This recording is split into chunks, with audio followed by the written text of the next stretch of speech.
to the first video of this 10-part series called CAPS Prep Talk. It's a series dedicated to law students and helping you prepare for the bar exam. So before we begin with today's content in this video, I would like to just take a moment and congratulate each of you.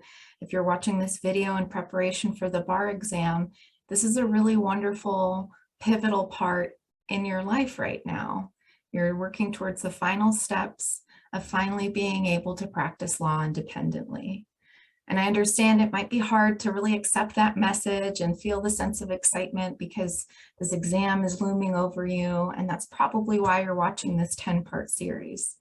And it still is worth saying that this is a wonderful time of your life because you've come this far and achieved this much.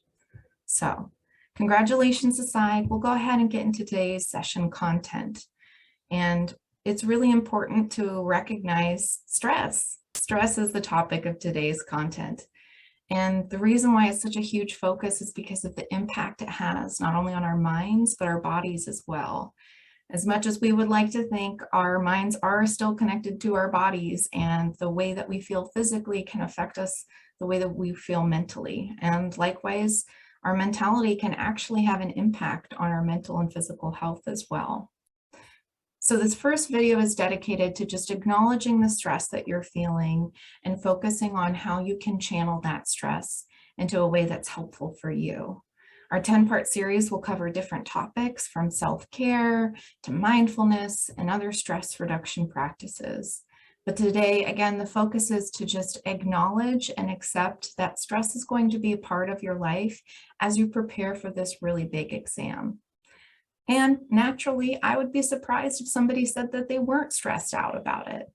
And so it's important to set reasonable expectations for ourselves and recognize that, yes, unfortunately, stress and anxiety will be part of this process. But again, the focus of this 10-part series is to help reduce the intensity of those symptoms and also get you to a point where they're much more manageable. So now I would like to show you briefly something known as the window of tolerance. So you'll see here, I'm going to pull up on my screen. The window of tolerance refers to our abilities to respond to stress in our environments. And so you might be thinking, I wish I never had stress. Actually, that would be a bad thing. We need a little bit of what's called as arousal or activation to keep ourselves awake and alert and respond to things. So you see down here, somebody struggling with hypo or low arousal might feel shut down or numb. That's where we see symptoms of depression. You might come across as passive or feel frozen. Oftentimes people even struggle with feelings of shame, guilt, and isolation. And so we don't want to be hypo-aroused, but at the same time, hyper-arousal, referring to a threshold that's too high or higher than what average is, that's way too stressful.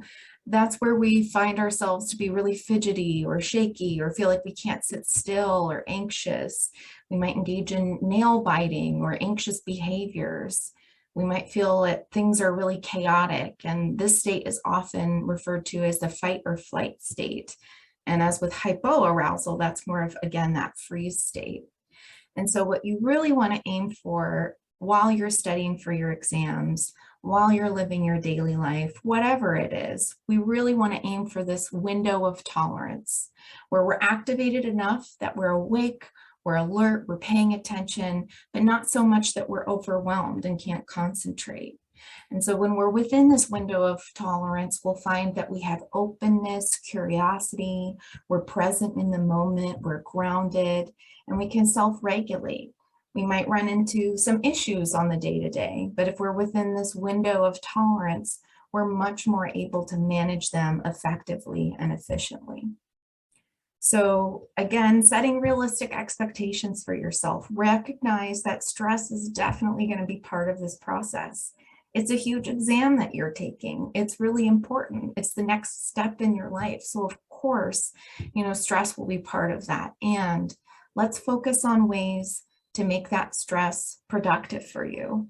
Because ultimately, at least from evolutionary psychology, stress is what keeps us alive. It helps us stay awake, engaged, alert, and able to respond to our environment. So I encourage you over these next several weeks, and as you watch each of these session videos, to really think about stress as a tool that you can use, either to help motivate yourself or to help orient what you're doing, deciding on what's important, for example. Focus in on what's important to you right now and ways that you can use that stress. Thank you for watching this first part of the video, and we'll see you in the next ones.